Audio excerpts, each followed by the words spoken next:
Shalom, senang sekali dapat berjumpa kembali dalam program Bible Study Online CK7. Hari ini kita akan mempelajari sebuah pengertian tentang bagaimana doa memohon kemenangan itu menjadi bagian dari kehidupan bangsa Israel, khususnya pada zaman raja-raja. Ya, raja-raja, mereka tidak bisa lepas dari tangan Tuhan.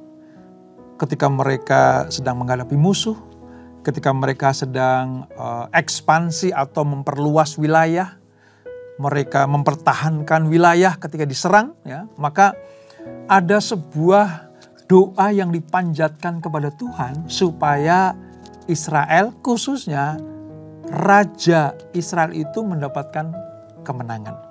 Nah, Mazmur 60 ini adalah bentuk dari sebuah doa yang dipanjatkan kepada Tuhan, supaya Tuhan bekerja, Tuhan berkenan, Tuhan memberikan Israel kemenangan demi kemenangan. Sebelum kita membaca, merenungkan, dan mendapatkan rema di dalamnya, saudara, lalu kita aplikasikan dalam hidup kita, mari kita hampiri Tuhan. Kita minta Roh Kudus mengurapi kita, menjamah kita. Ya Tuhan, kami datang kepadamu, kami bawa hidup kami untuk menyembah-Mu.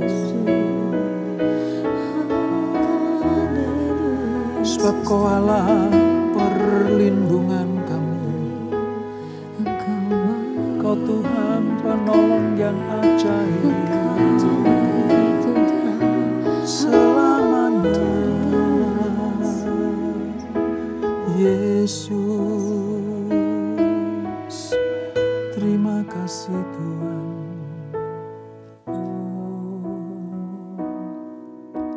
Tiada pernah ku ragukan kasih setiamu ya Tuhan. Setiap waktu dalam hidupku tak pernah Kau tinggalkan.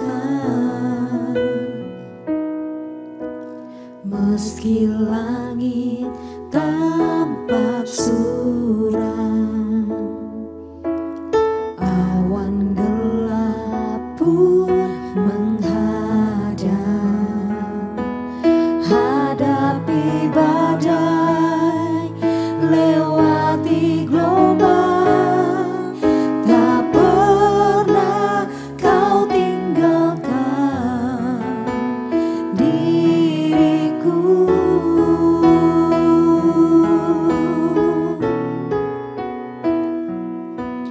Walau 1000 rebah di sisiku,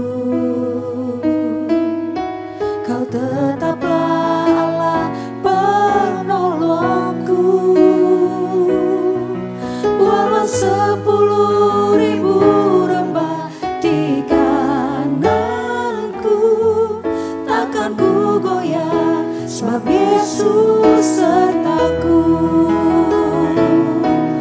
Walau 1000 rebah di sisiku, Kau tetaplah Allah penolongku.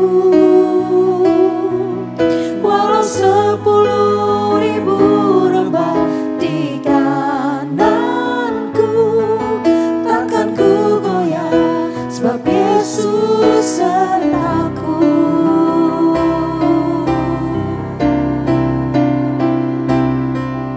Walau 1000 rebah di sisiku, Kau tetaplah Allah penolongku. Walau 10.000 rebah di kananku, takkan ku goyah,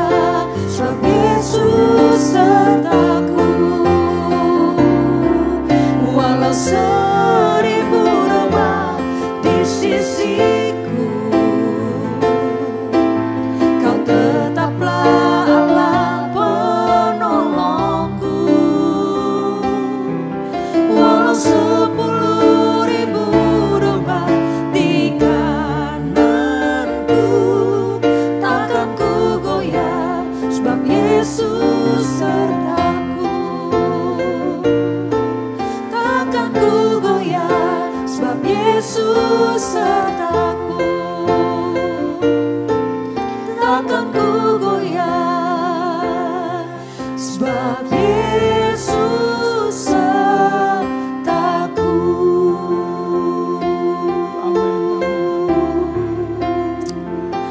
Ya Yesus,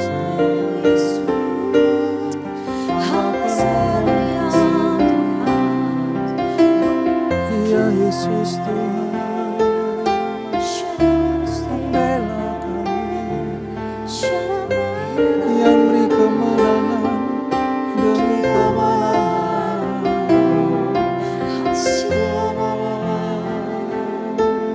Yesus, terima kasih Tuhan.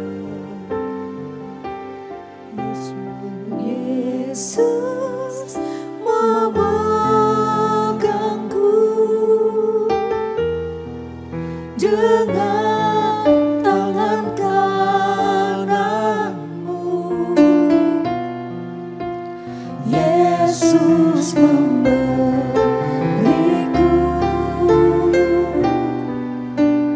kemenangan.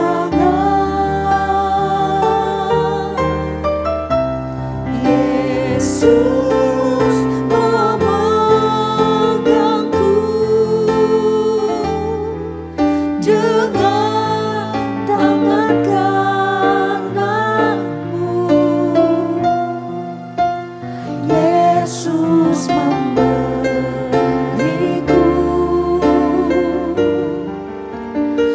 kemenangan. Yesus memegangku dengan tangan kananmu. Yesus memberiku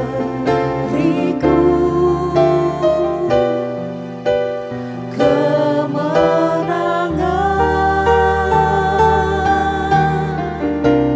Yesus memegangku dengan tangan kananmu. Yesus memberiku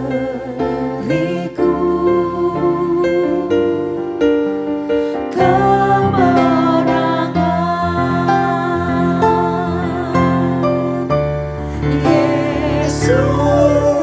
memegangku dengan tangan kananmu. Yesus memberiku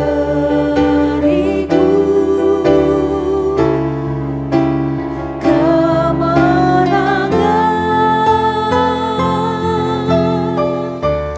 Yesus memegangku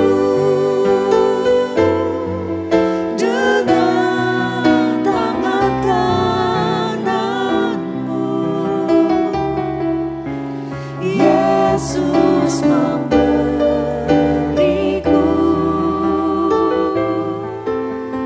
kemenangan.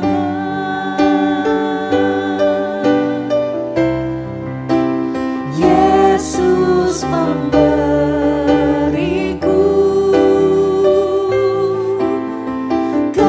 kemenangan.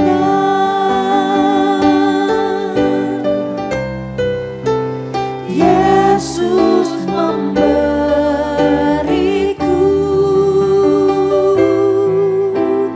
kemenangan.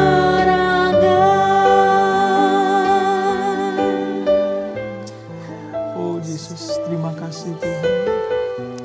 Oh Yesus, terima kasih untuk kemenangan yang Kau berikan. Terima kasih untuk penyertaan, perlindungan, pagar keselamatan. Terima kasih Tuhan Yesus, Engkau satu-satunya Allah yang tidak pernah meninggalkan kami. Engkau satu-satunya Tuhan yang harus kami percayai, sebab Engkau setia, Engkau mengasihi, dan Engkau mencintai, memelihara kami. Terima kasih Bapa, terima kasih Tuhan Yesus, terima kasih Roh Kudus. Kami akan melanjutkan pembelajaran kami, urapi kami Tuhan. Terpuji namamu kau selama-lamanya. Mari yang siap belajar firman Tuhan, sama-sama kita katakan, amin. Nah saudara, kita akan membaca dari Mazmur pasal yang ke-60 ya. Ini masih dalam Mazmur jilid yang kedua. Mazmur 60 judulnya Doa Memohon Kemenangan. Kita akan baca 14 ayat ini saudara. Untuk pemimpin biduan, menurut lagu Bunga Bakung Kesaksian, Miktam dari Daud untuk diajarkan ketika ia memerangi orang Aram Mesopotamia dan orang Aram Zoba. Dan ketika Yoab pada waktu pulang telah memukul kalah 12.000 orang Edom di lembah Asin. Ya Allah, Engkau telah membuang kami, menembus pertahanan kami. Engkau telah murka, pulihkanlah kami. Engkau telah menggoncangkan bumi dan membelahnya. Perbaikilah retak-retaknya, sebab bumi telah goyang. Engkau telah membuat umat-Mu mengalami penderitaan yang hebat, yang berat. Engkau telah memberi kami minum anggur yang memusingkan. Kepada mereka yang takut kepadamu telah kau berikan panji-panji, tanda untuk berlindung terhadap panah. Supaya terluput orang-orang yang kau cintai. Berikanlah keselamatan dengan tangan kananmu dan jawablah kami. Allah telah berfirman di tempat kudusnya.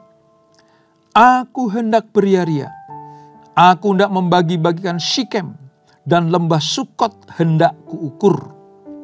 Punyaku Gilead dan punyaku Manasye. Efraim ialah pelindung kepalaku. Yehuda ialah tongkat kerajaanku. Moab ialah tempat pembasuhanku. Kepada Edom aku melemparkan kasutku. Karena Filistea aku bersorak-sorai. Siapakah yang akan membawa aku ke kota yang berkubu? Siapakah yang menuntun aku ke Edom?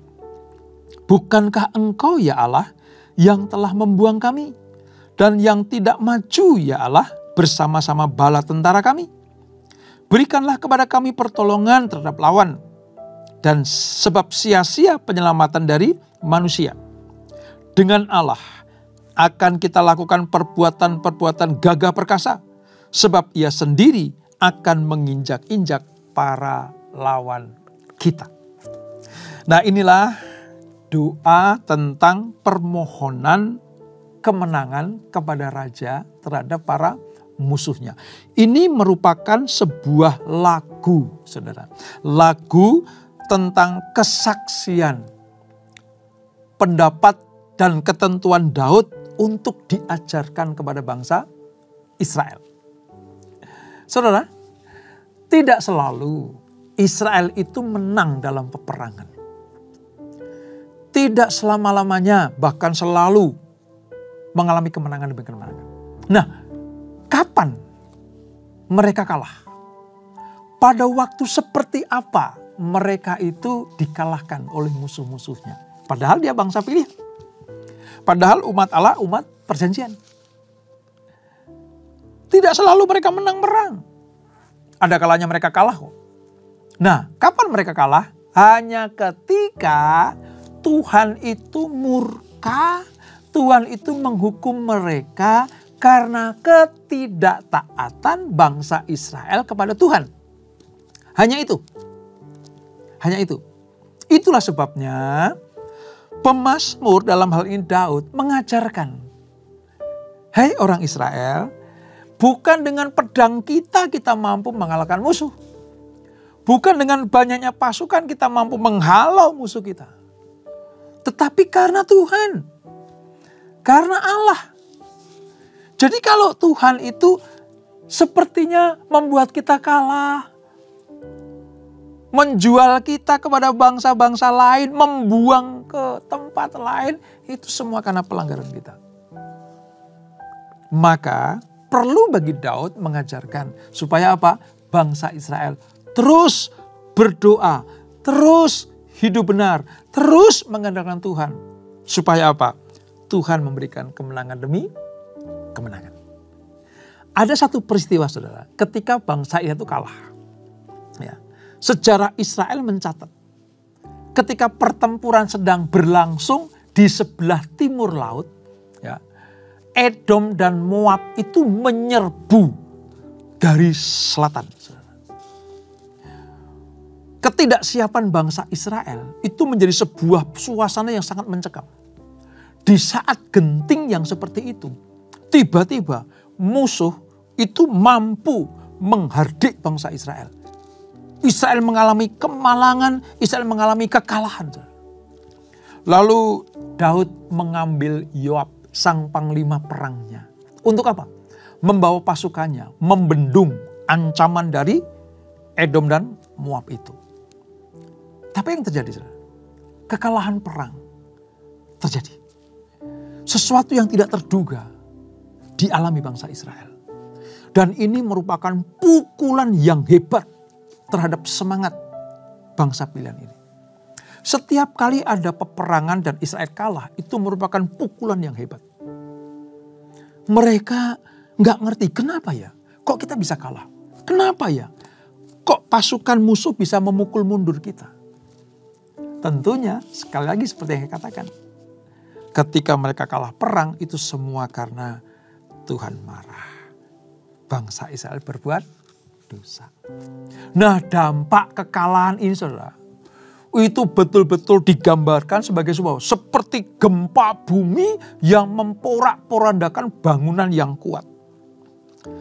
So lihat ayat keempat, bagaimana Daud menggambarkan kalau Israel kalah perang, kalau musuh-musuh Israel sanggup memukul mundur bangsa pilihan ini, Daud menggambarkan sebuah peristiwa ini seperti gempa bumi. Ya, ayat 4 tuh. Engkau telah menggoncangkan bumi dan membelahnya. Ini karena Tuhan mengizinkan itu. Tuhan mengizinkan suasana seperti ini. Itulah sebabnya Daud memperingatkan, hei orang Israel, sebelum kita maju perang, sebelum kita menghadapi musuh, ayo, mari kita memeriksa diri kita. Ada nggak yang salah? Ada nggak hal sesuatu yang membuat Tuhan murka? Ingat saudara pelajaran tentang Yosua ketika kalah terhadap bangsa Ai, saudara. Di atas kertas, kota Ai itu lebih kecil dari Yeriko. Kota Ai, saudara. Sebuah kota kecil. Dan mereka harus menghadapi orang Ai ini untuk mengalahkannya. Tetapi kalah. Yeriko yang demikian kuat kokoh mampu dikalahkan oleh pasukan Yosua. Tetapi kota Ai di depan mata kecil, tidak seberapa dibanding dengan Yeriko. Tapi mengapa Israel kalah? Selidik punya selidik, ternyata ada dosa di dalam atau di tengah-tengah bangsa Israel itu. Apa itu? Ketika apa saudara? Akan bersama dengan keluarganya mengambil jarahan yang seharusnya dipersembahkan kepada Tuhan, yang harusnya tidak dimiliki secara pribadi. Tetapi apa yang terjadi? Diambil. Seketika itu juga Allah memperlihatkan kekudusannya. Ada yang tidak taat, walaupun segelintir orang, walaupun cuma bagian satu keluarga begitu, tetapi karena mereka tidak taat kepada Tuhan, Israel yang menjadi dampaknya. Kalah saudara. Melawan Ai kalah. Di atas kertas mampu dikalahkan Israel. Tapi nyatanya Israel mengalami kekalahan. Kenapa? Sekali lagi, karena ada dosa di dalamnya. Nah, demikian pula dengan kita. Kita mungkin tidak sedang berperang seperti Israel berperang menghadapi para musuh. Peperangan kita mungkin saudara, tentang penguasaan diri kita. Peperangan kita mungkin tentang apa? Tentang melawan hawa nafsu kedagingan kita.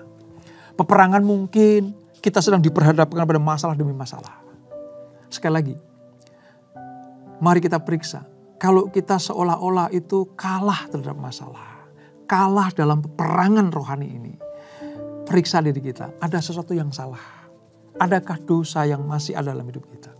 Seperti Daud mengajarkan, hei Israel, mari Sebelum kita berperang, sebelum kita mengalahkan musuh, periksa diri kita. Apakah kita ada pelanggaran demi pelanggaran yang membuat kita kalah terhadap para musuh. Sebab Daud sadar, saudara, tindakan Allah yang telah mengakibatkan kekalahan fisik dan kemerosotan moral sehingga bangsa Israel terhuyun-huyun seperti orang yang sedang mabuk anggur itu. Daud sadar, nggak bisa seperti ini. Daud merasa bahwa kekalahan yang diderita ini menghancurkan hati. Karena sebagai umat milik Tuhan yang memiliki panji-panji Tuhan, kok kalah? Gitu. Ayat 5 dan 6 tuh. Ya. Engkau telah membuat umatmu mengalami penderitaan yang berat. Padahal ayat 6, kepada mereka yang takut kepadamu telah kau berikan panji-panji. Panji-panji itu seperti bendera perang, saudara. Ya, bendera perang. Itu kalau diangkat ya panji-panji kemenangan, panji-panji peperangan itu. Wow, membuat Israel percaya diri. Membuat Israel sadar bahwa Allah lah yang bertindak untuk memberikan kemenangan. Tapi pada peristiwa itu ketika mereka kalah, panji-panji sudah dinaikkan. Genderang perang sudah dibunyikan. Sangkakala untuk kesiagaan sudah dibunyikan. Kok mereka kalah? Gitu. Sehingga Israel tuh terhuyung-huyung seperti orang yang mabuk anggur. Susah untuk mengendalikan diri. Susah untuk mengalahkan musuh. Dan ini sangat-sangat menghancurkan hati bangsa pilihan, khususnya Daud. Itulah sebabnya mengapa mereka harus diingatkan. Ya, supaya apa? Supaya percaya. Kalau kita hidup benar, kalau kita hidup suci, kalau kita mengutamakan Tuhan, maka Allah lah yang memberikan perlindungan. Allah lah yang selalu memegang tangan orang Israel. Allah lah yang memberikan pagar keselamatan terhadap para musuh Israel itu. Nah, mengapa Daud perlu memberikan pengajaran ini, saudara? Sebab begini, Daud harus menanamkan perasaan nasionalisme bagi bangsa pilihan. Daud harus memberikan sebuah kekuatan moralitas, kekuatan hati, ya. Rasa-rasa yang sifatnya itu membuat Israel bersatu. Nasionalisme bangsa pilihan harus kokoh, harus unity, harus terjaga, jangan sampai terpecah-pecah. Sebab kalau nasionalismenya mereka itu tercerai-berai, maka mudah sekali musuh itu mengalahkannya. Tetapi ketika mereka kalah, seolah-olah nasionalisme Israel itu hilang. Ya. Akibat kekalahan militer yang tidak terprediksi ini, Israel kadang merasa lemah, saudara. Bukankah itu juga seperti kita ya? Kalau Israel itu tentang nasionalisme, kita tentang apa? Kekuatan iman. Kekuatan percaya kita kepada Allah kadang bisa goyah, saudara. Terhadap himpitan, terhadap masalah, penderitaan, kesulitan hidup, ya, problem-problem yang kita hadapi. Kadang itu membuat kita lemah. Kita lupa bahwa kita punya Tuhan yang sanggup menolong kita. Kita nggak ingat bahwa Allah sudah pernah menolong kita. Nah, pada bagian ini Daud mengajarkan berisi permohonan untuk mencapai kemenangan. Ini tradisi, saudara. Ketika raja-raja Israel itu akan berangkat berperang, seluruh umat diminta oleh rajanya berdoa. Seluruh warga negara Israel diminta untuk memohonkan, memanjatkan doa-doa, memohon kemenangan. Dan ini wajar. Mengapa, saudara? Karena bangsa Israel itu dimusuhi oleh bangsa-bangsa sekelilingnya. umat pilihan Israel ini, keturunan Yakub ini, 12 suku Israel ini, entah sedang dipimpin oleh Raja Saul, entah Raja Daud, entah Raja Salomo, atau raja-raja setelahnya. Mereka betul-betul sedang dalam sebuah ancaman yang besar. Bahkan saya mau katakan, sampai sekarang ini. Sampai sekarang ini. Satu-satunya pengharapan supaya Israel tetap utuh. Satu-satunya pengharapan supaya bangsa Israel tidak dikalahkan para musuhnya. Hanya Allah yang sanggup menolong. Hanya Tuhan yang sanggup memagari mereka. Hanya Tuhan yang sanggup memberikan kemenangan demi kemenangan. Sama seperti kita. Kita ini bangsa pilihan. Imamat yang rajani, bangsa yang kudus, umat kepunyaan Allah.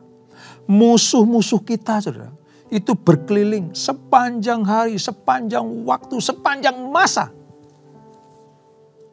Musuh-musuh dari pihak iblis yang tidak suka kita menghamba kepada Allah. Musuh-musuh yaitu iblis yang selalu menggoda kita untuk mengikuti bujuk rayunya. Tidak pernah berhenti iblis mengganggu kita. Tidak pernah berhenti, tidak pernah lelah iblis itu mencobai kita. Nah, itulah sebabnya lewat pelajaran ini kita mencontoh Daud. Apa itu? Berdoa memohon kemenangan. Jangan buat kesalahan sekecil apapun. Hidup benar di hadapan Tuhan. Supaya musuh-musuh kita yang hendak menghancurkan kita, itu mampu kita kalahkan. Tentunya lewat kuat kuasa Yesus. Lewat kuasa Tuhan. Dengan demikian kita akan mengerti bahwa Mazmur yang kita pelajari ini sebenarnya sebuah pelajaran buat kita semuanya. Kalau kita sedang diancam oleh musuh, ayo milikilah ingatan yang kuat bahwa kita punya Tuhan yang dahsyat. Seringkali saudara, pemazmur entah Daud, entah Bani Korah, atau Bani Asaf gitu ya. Mereka mengingatkan bangsa Israel. Ingat nenek moyang kita, ingat dahulu kala, ingat perbuatan Allah masa lampau. Apa sih tujuannya? Apa sih pentingnya para pemazmur mengingatkan perbuatan Allah masa lampau? Ini sangat penting. Ini menjadi modal utama untuk kepercayaan diri bangsa Israel. Itu tumbuh. Mereka tidak kehilangan identitas sebagai anak Allah. Mentalitas anak Allah, anak raja, anak Tuhan itulah yang harus selalu diingatkan kepada bangsa Israel. Dari generasi ke generasi. Makanya jangan heran ya saudara. Kalau kita membaca Mazmur, ya kita banyak menemui ingat tentang perbuatan Allah yang dahulu.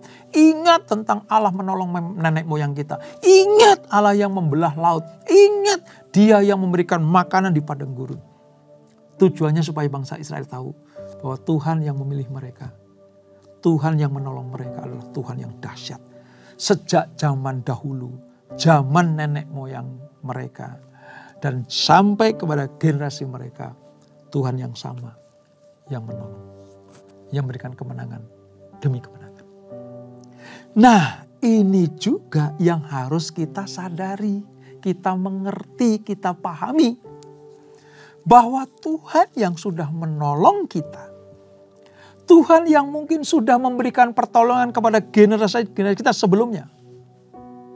Tuhan yang sama. Di dalam Yesus Kristus itulah yang sanggup menolong kita. Kalau Tuhan sanggup menolong generasi terdahulu sebelum kita ini, maka Allah yang sama juga menolong kita. Sebaliknya, kalau generasi kita dulu dihajar Tuhan, dihukum Tuhan, ya, seperti dibuang oleh Tuhan karena pelanggaran dosanya, Tuhan yang sama juga akan melakukan buat kita. Kalau kita nggak setia, kita membelakangi Tuhan, ya, kita ingkar terhadap perjanjian Allah, kita tidak setia kepadanya, kita tidak taat atas perintahnya, ya jangan heran, jangan kaget kalau Tuhan dulu yang menghukum orang-orang atau bangsa pilihan, Tuhan yang sama juga menghukum kita. Karena bagi Tuhan yang taat dan setia, yang berharap dan menanti-nantikan pertolongan Tuhan, Tuhan pasti akan melakukannya. Tapi bagi mereka yang tidak taat, yang tidak setia, yang mencari perlindungan kepada ilah-ilah lain, Allah akan membuang mereka. 10 suku kerajaan utara Israel, ibu kotanya Samaria, pernah dibuang ke Asyur. 2 suku di selatan disebut kerajaan Yehuda, ibu kotanya Yerusalem, pernah dibuang ke Babel.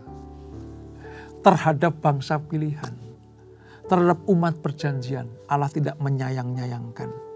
Artinya kalau mereka salah, mereka berdosa, mereka menyakiti hati Tuhan, tidak setia, ya dihajar. Ya dihajar. Jangankan mendapatkan kemenangan, malah kekalahan yang diperoleh. Itulah sebabnya sekali lagi Daud mengajarkan, ayo berharap kepada Tuhan. Nah saudara, sebelum kita tutup ada satu hal yang menarik sebenarnya tentang beberapa nama tempat tadi. Setelah Daud mengungkapkan tentang ratapan, tentang ketakutan atau kegelisahan kalau mereka kalah perang, saudara. Pemazmur mengungkapkan betapa berartinya orang-orang yang takut akan Allah. Karena mereka akan mendapatkan keselamatan. Ini ayat 6 sampai yang ke-7. Daud mengingatkan firman Tuhan tentang pemberian tanah perjanjian. Ini, tadi saya katakan ya, perlu diingatkan itu. Daud juga mengingatkan bagaimana kemenangan atas lawan-lawan di sekitar lokasi milik pusaka mereka. Itu ayat 8 dan 9. Tentang Syichem, tentang Efraim, tentang Yehuda. Ini melambangkan penaklukan atas tanah di sebelah barat. Disebutkan tadi ya. Di sebelah barat. Itu yang ditaklukkan. Ya, bagian Efraim, bagian Yehuda. Bagian barat. Yordan, Gilead, dan Manasye menaklukkan sebelah timur. Sebab Efraim dan Yehuda adalah suku-suku utama umat pilihan Allah. Dan mereka ini memiliki tanda perlindungan di kepala mereka sebagai lambang kekuatan. Dan tongkat sebagai lambang pemerintahan. Sehingga apa? Negeri-negeri sekitar sudah dinubuatkan akan ditaklukkan dan tunduk kepada umat Allah. Tadi di ayat yang ke-10, mari kita lihat ayat 10 ya. Ayat yang ke-8 dulu, 8. Allah telah berfirman di tempat kudusnya, aku hendak beria-ria, aku hendak membagi-bagikan Syichem. Ya, Syichem itu di wilayah sebelah barat. Ya. Dan lembah Sukot untuk kuukur. Kepadaku Gilead dan kepunyaanku Manasye. Efraim ialah pelindung kepalaku dan Yehuda adalah tongkat kerajaanku. Maka raja-raja itu turun dari suku Yehuda. Kenapa? Karena Yehuda memiliki tongkat kerajaan itu. Tongkat kerajaan. Itulah sebabnya Daud mengingatkan. Ini loh bagian umat pilihan. Ini loh ketetapan Tuhan. Bahwa tanah sekeliling kita yang penuh dengan susu dan madu itu. Negeri perjanjian ini menjadi milik pusaka kita. Seharusnya kemenangan demi kemenangan itu mutlak menjadi milik Israel. Itu hebatnya Daud mengingatkan itu. Supaya apa? Supaya bangsa Israel tetap kuat. Berbesar hati. Ingat tentang Allah yang memilih mereka. Dengan demikian Daud memiliki rakyat, memiliki pasukan, memiliki panglima yang bukan saja pandai berperang, tapi juga mengandalkan Tuhan. Orang yang mengandalkan Tuhan pasti akan memberikan kemenangan demi kemenangan. Dengan cara yang sama, maka kita yang memiliki perjanjian yang baru itu dapat menerima, menikmati, dan boleh memohon kepada Tuhan. Seperti Daud mengajarkan, mereka milik kepunyaan Tuhan, berhak memohon kepada Tuhan. Kita pun juga berhak memohon kepada Tuhan, karena kita bangsa pilihan. Sama seperti Efraim, Manasye, Yehuda, ya, diberikan milik pusaka dari Tuhan kepada mereka. Demikianlah kita. Selama kita percaya kepada Yesus, maka segala berkat yang dijanjikan akan diberikan kepada umatnya yang taat dan setia. Dengan demikian, kalau berdoa memohon kemenangan, memohon anugerah, memohon kelepasan, pemulihan, wah, itu menyenangkan Tuhan. Tapi kita juga harus ingat bahwa kita adalah milik kepunyaan Tuhan. Hidup di dalam kebenaran. Jangan sampai kalah perang karena dosa dan pelanggaran kita. Dan itulah Mazmur 60. Kita berdoa. Bapak, terima kasih untuk anugerah-Mu. Kami belajar bagaimana Daud mengajarkan kepada bangsa Israel. Ketika Daud memerangi orang Aram Mesopotamia dan memerangi orang Aram Zoba. Semua panglima Daud termasuk Yoab, ya, mereka mendapatkan kemenangan demi kemenangan karena mereka sadar hanya Tuhanlah yang sanggup memberikannya. Daud mengingatkan bangsa Israel bahwa mereka adalah milik kepunyaan Allah. Daud mengingatkan bahwa wilayah tanah perjanjian itu adalah milik pusaka mereka. Tentunya dapat direbut, dapat diberikan sepenuhnya kepada bangsa Israel kalau mereka taat dan setia. Demikian pula dengan kami ya Tuhan. Kami diingatkan lewat firman-Mu, kami adalah milik pusaka Tuhan.